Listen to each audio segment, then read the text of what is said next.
On May 8th, 2025, Kanye West released a single from his upcoming album called Heil Hitler. They don't understand the things I say on Twitter.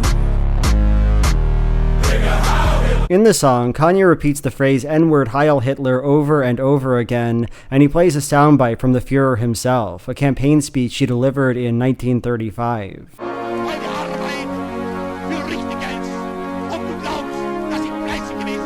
The music video is interesting too. Eschewing conventions of the genre, it includes no dancing, no dynamic or rhythmic camera work. It's basically just sweeping shot after sweeping shot of 35 black guys wearing wolf masks, a nod to the Roman legion, to the fascist appropriation of Greco-Roman symbolism. The song very much conveys that feeling. The melody is triumphant and the drums feel militaristic and regimented, as if to convey that an unstoppable force is coming to turn the tides of a great war. That's what N-word Heil Hitler is, right?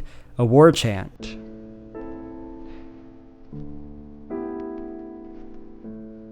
On May 9th, 2025, that's one day after the music video was released, Mike Nolles, podcaster for the conservative media outlet The Daily Wire, made a response to it, and it's an interesting one. See, Nolles isn't happy with the state of discourse around the song. He thinks that both Nazis and Kanye haters aren't getting it. That is how Nazis are going to take it, and that is how the Kanye haters are going to take it, but it's not what he's saying. And that's because, in his view, Kanye is being kind of ironic. Look, Kanye opens up by saying something that I think is true, which is he's lost his mind because of wrath and drug addiction.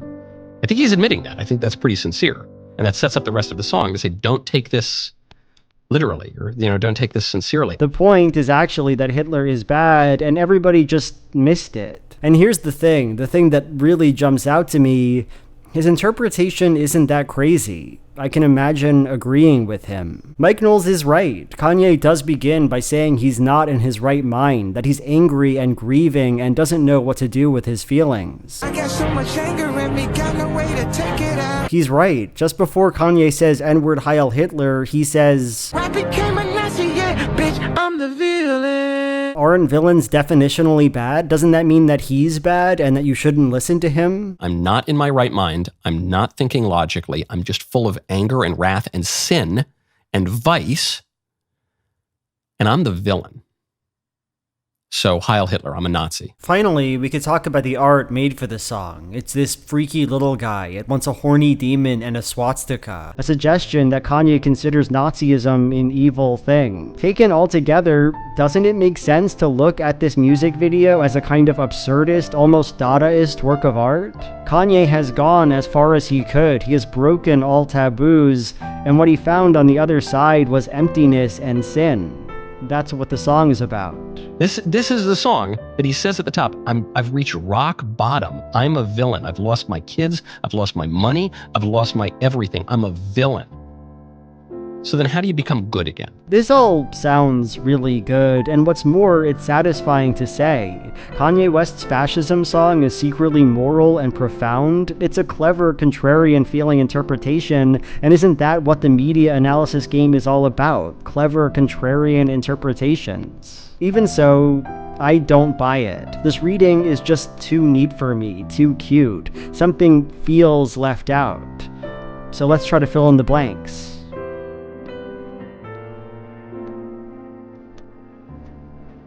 On October 17th, 2022, that's around 3 years ago now, Candace Owens, then a media personality working for The Daily Wire, sat down for an interview with Kanye West. That October was a big month for Kanye. On one hand, it was probably the closest he'd ever get to full mainstream conservative adoration. He went to a fashion show with Candace Owens where they both wore White Lives Matter t-shirts. He went to the premiere of her anti-Black Lives Matter documentary. He was and had been an outspoken Trump supporter. And everyone seemed pretty happy with the performance. Mike Nolles approved of the White Lives Matter stunt. Of course he did. Kanye and Candace are coming out there and provocatively saying, the narrative that you are being fed by the liberal establishment is not only false, it's the opposite of true. The only people who are being hunted down by the government right now because of their identity are white conservatives. Tucker Carlson had Kanye on his show, kept reiterating how sane and competent he was. The enemies of his ideas dismissed West, as they have for years, as mentally ill.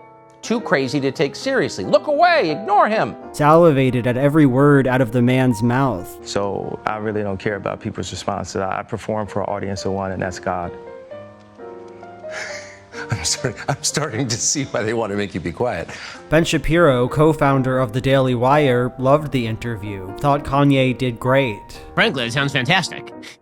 Frankly, Kanye sounds much more sane than virtually everybody else in public life. On the other hand, obvious cracks, were forming at the surface. On October 8th, Kanye famously tweeted that he was going to go DEFCON 3 on Jewish people and that he couldn't be anti-Semitic because black people are Jew. And while Carlson cut this part out, Kanye made a number of strange and anti-Semitic remarks during their interview. I prefer my kids knew Hanukkah than Kwanzaa.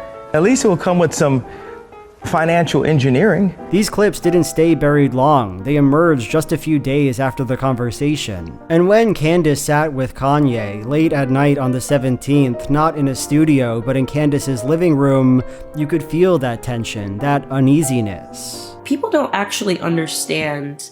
There's something about you and I coming together that the media cannot stand. Right. In the background of their interview is this unspoken question: what is Kanye West to the world of conservatism? Can he be used? Can we call him normal?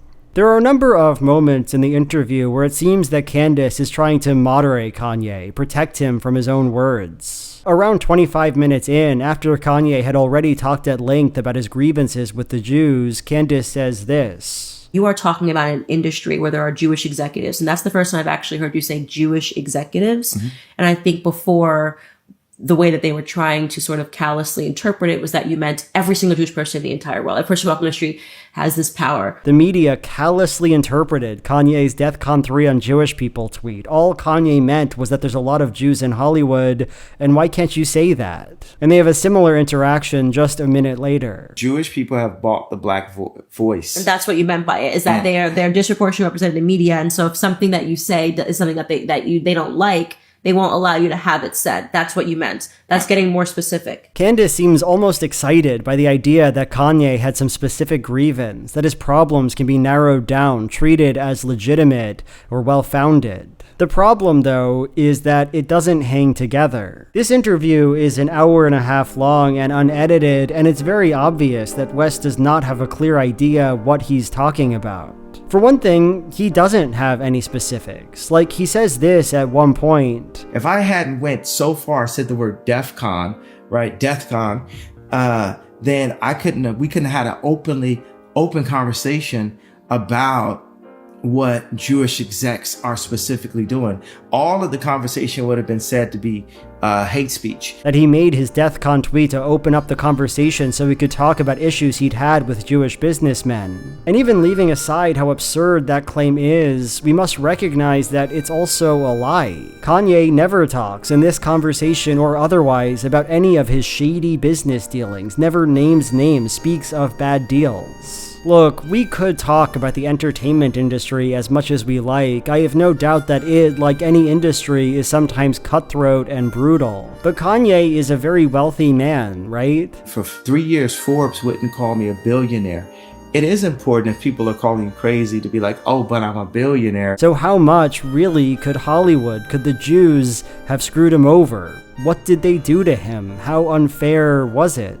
More to the point, Kanye is certainly not just upset about bad deals happening in the music industry. Maybe that's what started him down this path, I really don't know, but the man is all over the place. One of the major things he talks about is the black abortion rate. The idea that black people are not Jew is the greatest lie that's ever sold, because you don't see the Jewish abortion rate at the same level as the black abortion rate. 50% of black deaths a year is actually abortion. He suggests at multiple points in the conversation that the Jewish-controlled media is encouraging black people to get abortions even as Jews themselves don't get them, and how they conceal this fact from the public.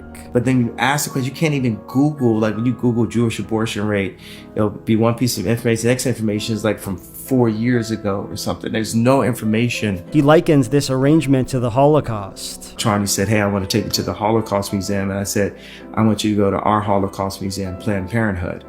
Like, we're still in the Holocaust. At another point, he suggests that Jews are conspiring to prevent intelligent black people from rising to the top. There's been a shift. They don't want there to be another Beyonce. They don't want there to be a Candace. They don't want there to be a Ye. We're going to replace Martin Luther King with a drug addict. In context, that drug addict he's referring to is very clearly George Floyd. Later on, Candace asks when people started saying he had bipolar disorder, and Kanye responds that a Jewish doctor diagnosed him and a Jewish personal trainer leaked it to the public. I was told that by a Jewish doctor, and the information was put out by a Jewish Hollywood trainer to the Jewish media. He says this happened because the trainer saw him reading the Bible. I had started reading the Bible really heavy and rewriting Bible verses. And when the Jewish trainer saw, and you're like looking like, well, that sounds pretty bipolar, but... Are these people executives? Did they give him a bad deal? Or are Jewish people simply duplicitous and horrible? See, the problem is that Kanye's anti-Semitism is most reminiscent of 4chan neo-Nazi types. One of his close friends, at least at this time, was Nick Fuentes. He was very much part of that culture. When I went to Charlottesville and we said Jews will not replace us, that sort of encapsulates both of the problems, right? Which is replacement migration and if Jews run society, are they not responsible? So yes, Kanye is worried about Jews being in power, but that doesn't mean that his criticism is specific or pointed or centered cleanly on the music industry. Rather, he is conveying over and over the belief that a cabal of Jews is attempting to destroy him and black people and society writ large. At the beginning of their interview, Candace talks about a message her father sent her from Hawaii. My dad called me stressed from Hawaii. Wow. Kanye seems excited, and they have this interaction. Read the last text from my dad out loud. We talked about the miracles. Read out loud the last text. Wow. Read out loud. When do you want me in Hawaii? That's wild. Yeah. Well, my dad's in Hawaii right now. Later on, Kanye talks about taking a trip to Nashville and seeing a restaurant named Kanyes. And I said to my chief of staff, get me a plane. I'm going to Nashville right now. And the feeling is right. Then we went to a restaurant, and the restaurant literally had all the same letters of the name my mother gave me. It was Kayne. So that's another... It's like you're talking about your dad with Hawaii. And like, I had to, you guys saw that. You saw me hand the phone over like David Blaine. I couldn't have written that. I don't think this kind of behavior is so uncommon in the grand scheme of things. People like to find significance in coincidences, like to believe that fate sometimes shows its hand. But in the case of Kanye, it's hard not to see a pattern here. To him, an obviously paranoid person, the world is a very designed place, overburdened with meaning. There are great forces that conspire to do evil, embodied by Jewish people, and there are forces of good, embodied by himself and the omens that surround him. Candace didn't release this video to the public. Perhaps that's because she didn't feel that Kanye came off particularly well, or perhaps, and I find this more likely, it's because he spoke ill of the Daily Wire. Either way, whatever forces constrained her at the time, they didn't remain for long. On March 22, 2024, Jeremy Boring, then CEO of the Daily Wire, announced that they'd be parting ways with Candace Owens. There was never an official reason given for her termination, but I think there's one event that probably lends the relevant context. On November 3rd, 2023, in the wake of October 7th and the Israeli occupation of Gaza, Candace Owens tweeted, quote, "No government anywhere has a right to commit a genocide, ever." A few weeks later, Ben Shapiro, presumably responding to takes and coverage like this, said, Yes, the question is about Candace Owens. I think her behavior during this is disgraceful. I think that her faux sophistication on these particular issues has been ridiculous. It's not faux sophistication, it's ridiculous. Everybody can see the moves that she's making and the things that she's saying, and I find them disreputable. That day, Candace tweeted an excerpt from the Bible. "Blessed are the peacemakers, for they shall be called the children of God. No one can serve two masters. Either you will hate the one and love the other, or you will be devoted to the one and despise the other. You cannot serve both money and God. Christ is king." Ben responded, "Candace, if you feel that taking money from the Daily Wire somehow comes between you and God, by all means quit." And that was basically the end of it. A few months later, Candace was fired.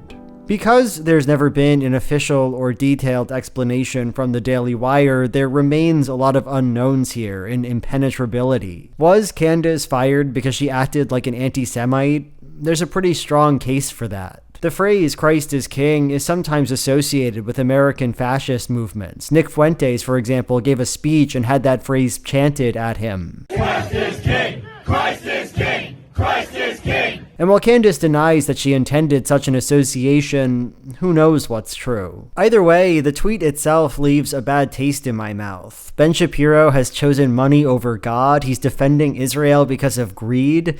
I just don't believe that. I think Ben is, if nothing else, a true believer in this cause, and given that, it seems clear that Owens is, in an ugly and insulting way, invoking Jewish stereotypes. She does that sometimes. In another video she made while at the Daily Wire, she characterizes American political Jews as Marxists. There are all different types of Jewish people, and this particular people that I'm talking about right now, represent a fringe minority of Jewish people that want nothing more than political power.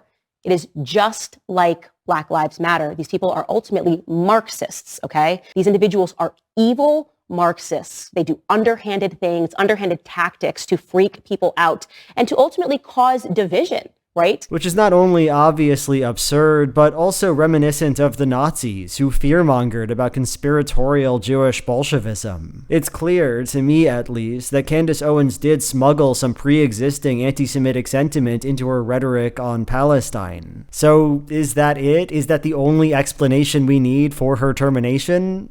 Well, maybe. I guess I'd want that to be the case. Still, I don't think that's the whole picture. Let's be honest. Do you find it so implausible that Ben would want to oust Candace, not just because of her anti-Jewish rhetoric, but also because she implied that Israel was committing a genocide?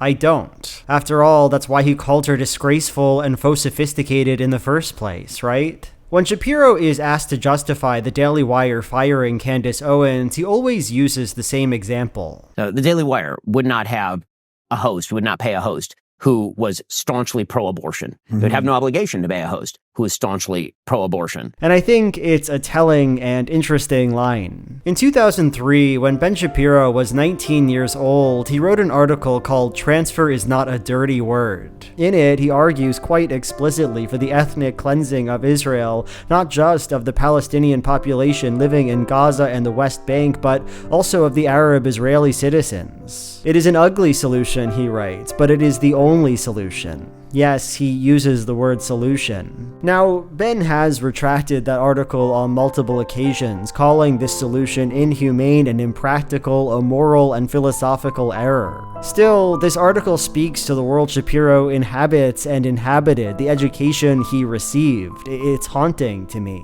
What's more, it's not entirely clear how seriously Shapiro takes his more humanitarian convictions. In 2023, he went to Israel and had a nice photo op and conversation with Bezalel Smotrich. Amazing the impact one man can have, Smotrich wrote, Shapiro retweeted. Bezalel Smotrich is the head of the extremely far-right religious Zionist party, Netanyahu's financial minister, a man who currently has broad authority over the West Bank. And for him, transfer is surely not an ugly word. In 2021, when an immigration bill introduced by his party didn't pass, he threw a psychotic tantrum at the Arab members of the Knesset. אני איתכם לא מדבר, אנטי-ציונים, תומכי טרור, אויבים, אתם פה בטעות, כי בן גוריון לא גמר את העבודה.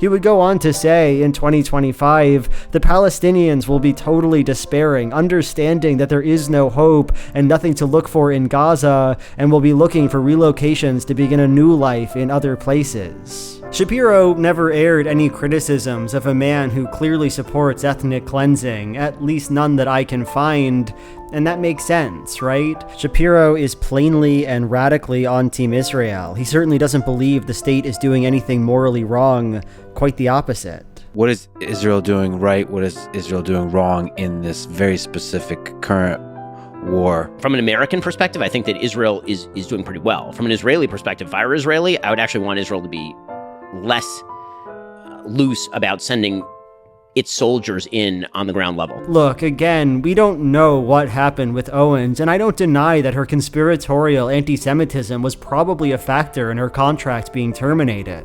But really, does it make sense that Ben would be so much kinder and more lenient to Candace Owens' suggestion that Israel was committing a genocide than he would be to some pro-lifer? Would he feel the desire, the obligation to allow her this kind of speech? No, I don't think so. And in any case, if the Daily Wire's main problem was with the possibility that Owens might be anti-Semitic, we must ask, why did they keep her around so long? Why did they defend her uncritical and strange friendship with Kanye West? Candace is his friend and has defended him and has tried to say she didn't really think he was being anti-Semitic in these comments, and kind of tried to find an angle for him that would help others make sense of this in a way that wouldn't lead you thinking this is a wild anti-Semite.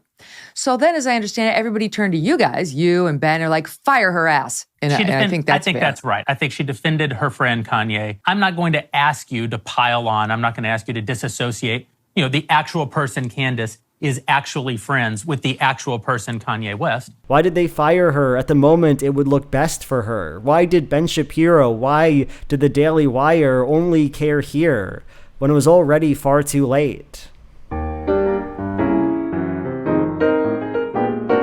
On August 7th, 2024, after she no longer had Daily Wire bosses to impress, Candace Owens released her podcast with Kanye West. Alongside the interview, Candace made a video where she speaks about Kanye, about their relationship, about how she's changed since they started talking years ago. And so today's episode is going to be a little bit different because there is so much more that I want to say about the things that happened off camera, the things that were said to me off camera by Ye at that time. And I finally feel that the world is ready to hear those things. Candace speaks about Kanye West with a lot of reverence, describes him as a visionary ahead of his time. Everything was happening because I am not the same visionary that I believe that Ye is.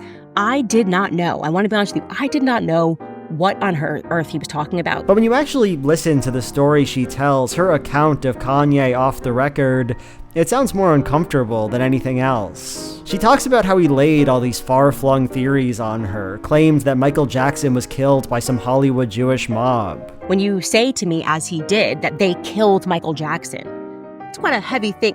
They killed Michael Jackson, Candace. I'm going, what are you talking about? How the Khazars did something. He also brought up to me the Khazarian kingdom. Literally was asking me if I knew about Khazars. She says that when she expressed that she had no idea what he was talking about, he accused her of being disingenuous, a Zionist shill. I think he thought at some point that I was playing a game with him. He's like, you're very smart. You know, you read tons of books. You have to know what it is I'm speaking about. And I'm going, no, I have no idea what you're talking about. Then he starts accusing me of being controlled by Zionists. And I'm going, what on earth are you talking about? I just want to do my show. It can be tempting to think of Kanye's strangeness as a kind of performance, a way of getting attention. And I'm sure that's part of it. But there is an authenticity to Kanye, a person who doesn't go away when the cameras turn off. If anything, I think he may have restrained himself in his podcast conversation.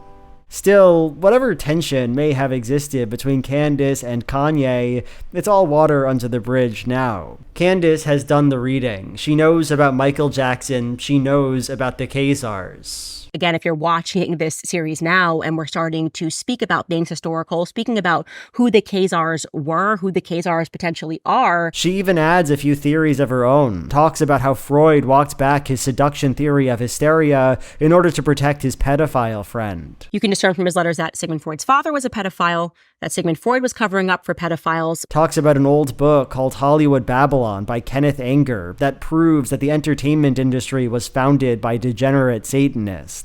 What he establishes in this book, Kenneth Anger, is that the intention of creating Hollywood was to create a sort of demonic religion. I suppose I could try my best to piece through these ideas, but I really don't think that makes sense, at least not in this context. The way Candace works her way through her theories, it doesn't feel like it's meant to be interrogated. Like, she talks about Michael Jackson, says that he was likely murdered by a conspiracy. She even made a separate video all about Jackson. So today, I am going to tell you the true story of what happened to Michael Jackson. What and who killed Michael Jackson. Yet between her discussions of the man, I still have no idea why she thinks his death was an intentional plot. She never gives evidence for that claim, a solid reason to have such a belief. She never even mentions his well-recorded drug abuse problem. Was that a plot too? Or she spends around 20 minutes of this video reading from Hollywood Babylon, yet we never consider the reliability of its author. Was this guy, Kenneth Anger, really so informed about the sexual hedonism of Hollywood elites over the span of like 50 years? Does anyone corroborate his many stories? The book seems so lurid and over the top that I just can't imagine taking it at face value. This religion, enormously lucrative for its perpetrators, as cynical as they were shameless, was just old, heathen, hedonistic body worship, dolled up in a new disguise, the adoration of the stars of Hollywood, USA. It was an illusion, a tease, a fraud. It was almost as much fun as the old-time religion, without blood on the altars, but the blood would come.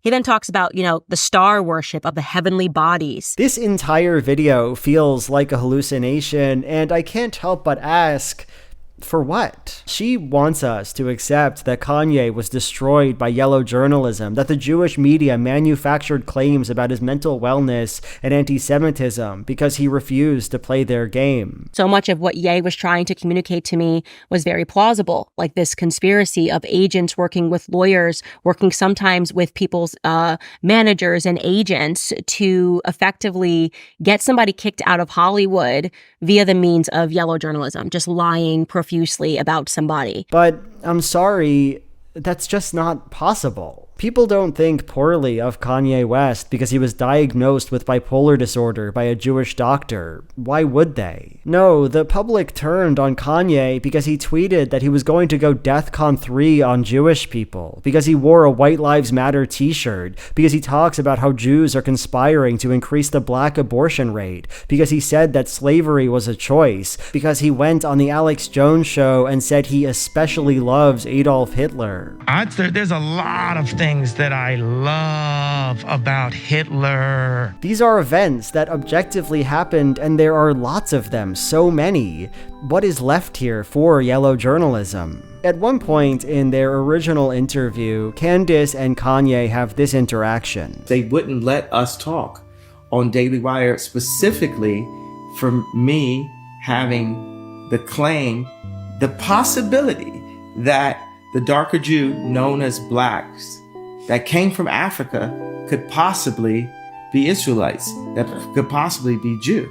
And I was, just to be super open, I was confused by it because I'm like, are we saying that there's no such thing as black Israelis? They live in Israel. So I don't know, maybe Kanye descends from it, maybe I descend from it, who knows, right? At first, I assumed that Candace was being disingenuous, that she knew full well that Kanye wasn't saying his family was from Israel. The idea that black people are in some sense the true Jews is a fairly old one, and I imagine Candace knew about it and was lying.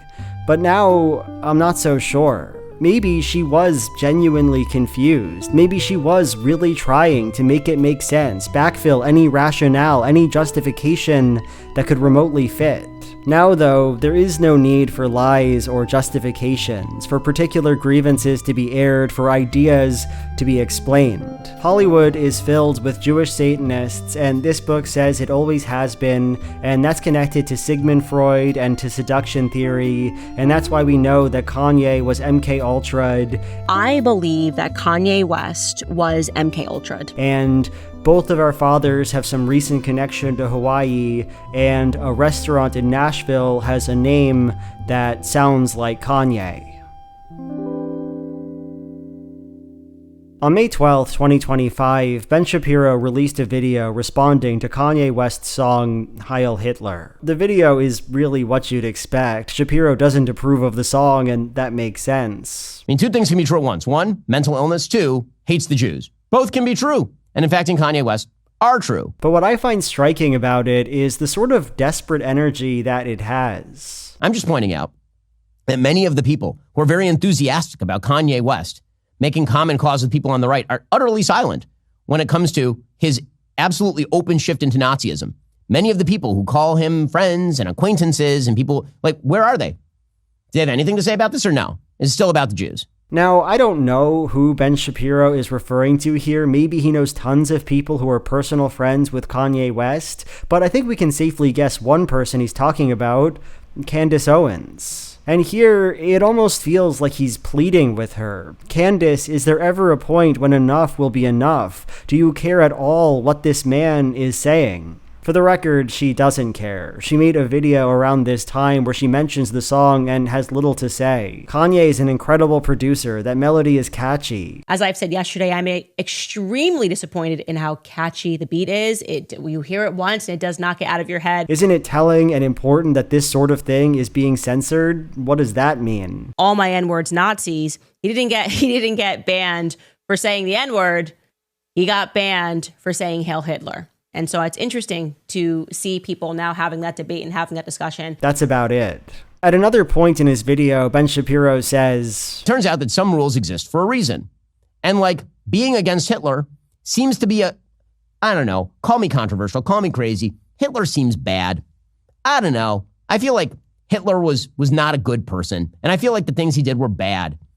If that makes me controversial, if it makes me a censor of some sort, I guess, sure. All right, fine. And there's a sense that he can't believe he's saying this, that he has to. There's an edge to his tone. He seems angry at his audience. That makes sense, I think. When you go into the comment section of this video, it is genuinely riddled with Nazi buzzwords and anti-Semitic jokes. They really made it so you can't see dislikes. Thanks, YouTube. Oy vey, you're only supposed to sing about murder and drugs. The song is banned in 109 countries. That's a reference to the fallacious claim that Jews were expelled from 109 countries, the implication being that if so many places throw you out, it must be a you problem. Based yay, the Jew is mad, LMAO. Crazy how some of the anti-Semitic comments have more likes than the actual video. The world is healing. This song was banned in 109 countries. I went on a bender last weekend and got kicked out of 109 bars. It wasn't my fault. On a scale of 1 to 271K, the song gets 6 million. I wasn't familiar with this one, but in Holocaust denial circles, 271K is sometimes thrown around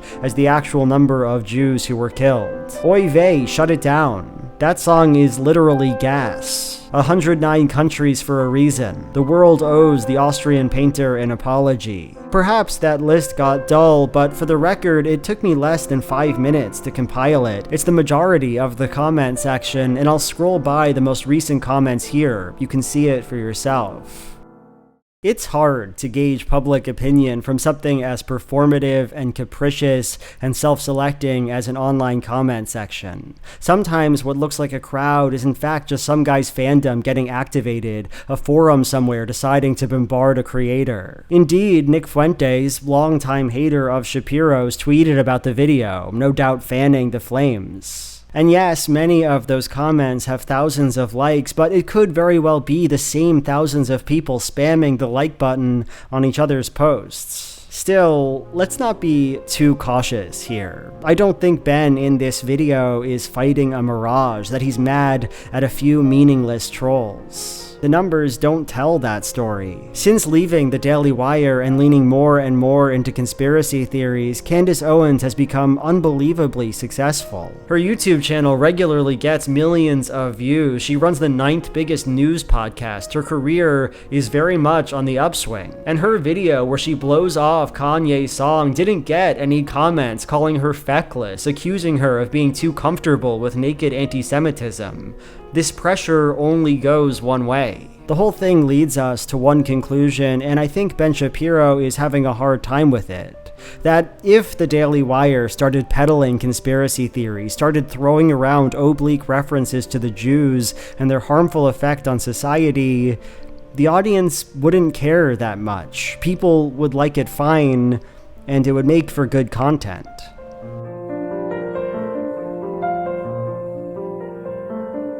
On May 9th, 2025, Mike Nolles made a response to Kanye West's music video where he argues that the whole thing has been misunderstood. I'm not in my right mind. I'm not thinking logically. I'm just full of anger and wrath and sin and vice.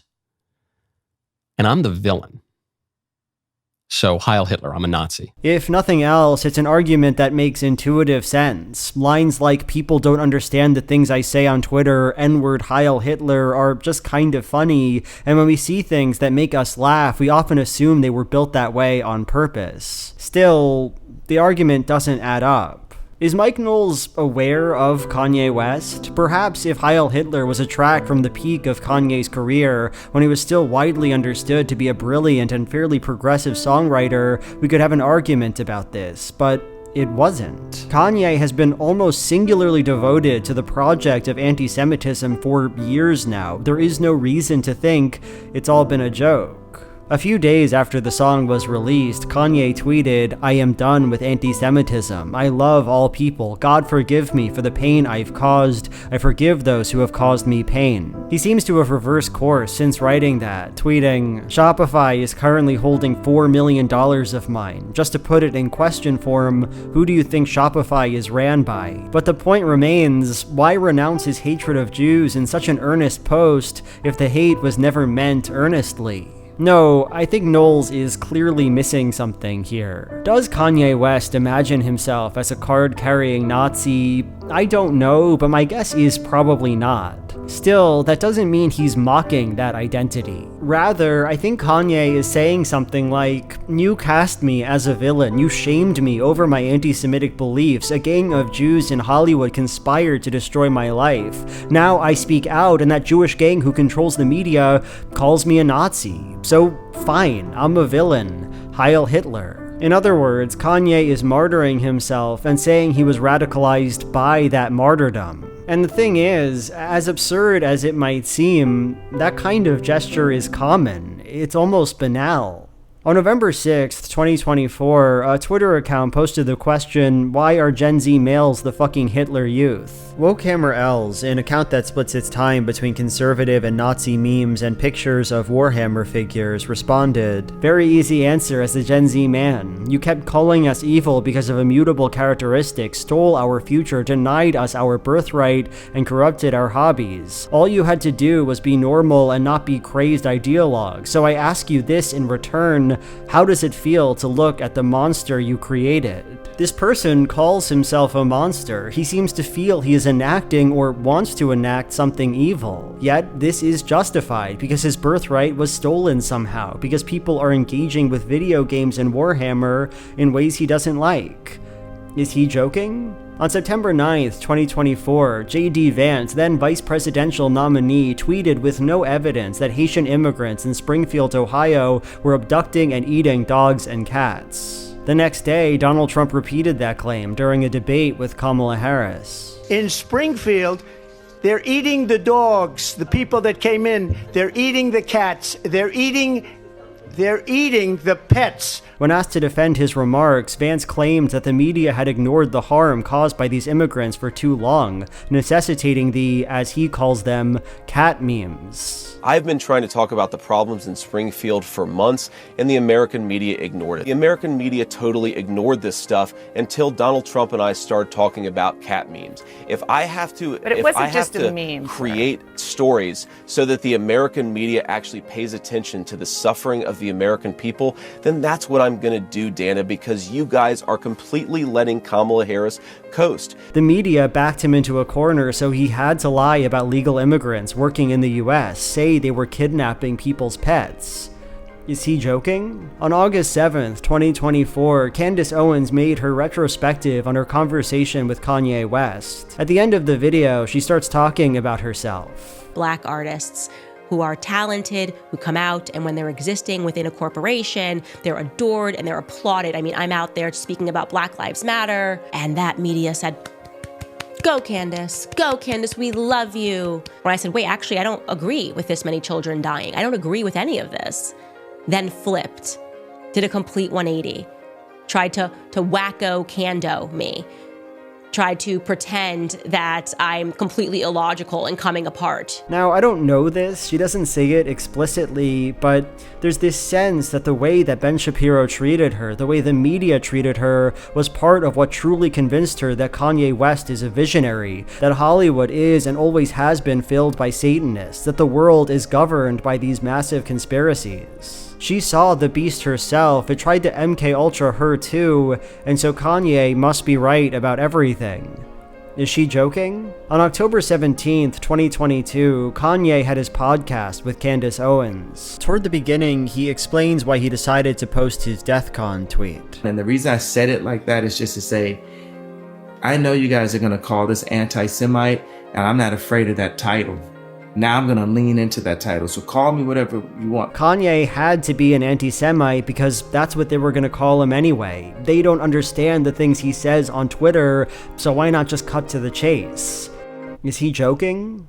In a moment toward the end of his video, Mike Nolles says that Kanye's song is an implicit commentary on the state of online political discourse. Kanye has now said the ultimate thing you can say to get attention.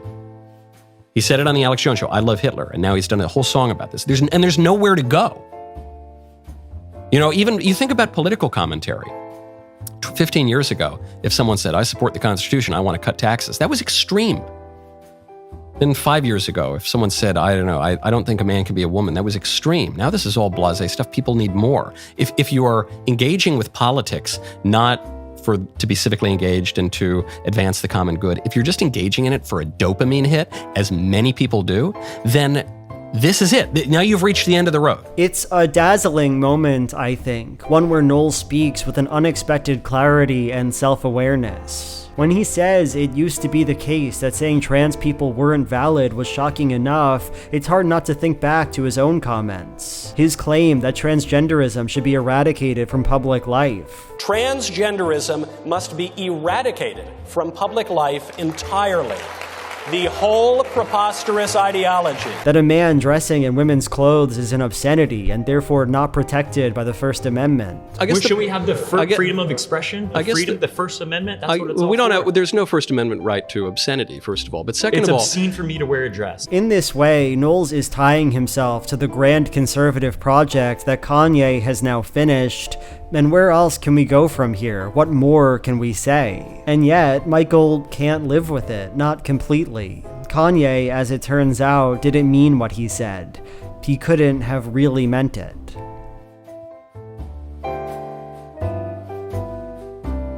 That's the end of the video, and thank you so much for watching. Scrolling by you right now is a list of my patrons, people who support my channel, and if you want to join their ranks, you can. My patrons get a bonus video from me every month. This month I'm working on the second half of an hours-long video where I talk about the insane Jordan Peterson Jubilee video. They also get live streams, and they get to ask me questions that I answer over on my second channel. You can also get all my bonus videos, like, 30 of them plus by this point, by going over to Nebula, and that's fine by me too. You can enjoy that website. There's lots of other cool stuff there if you want to enjoy it. Thank you again for watching, and I hope you have a great day.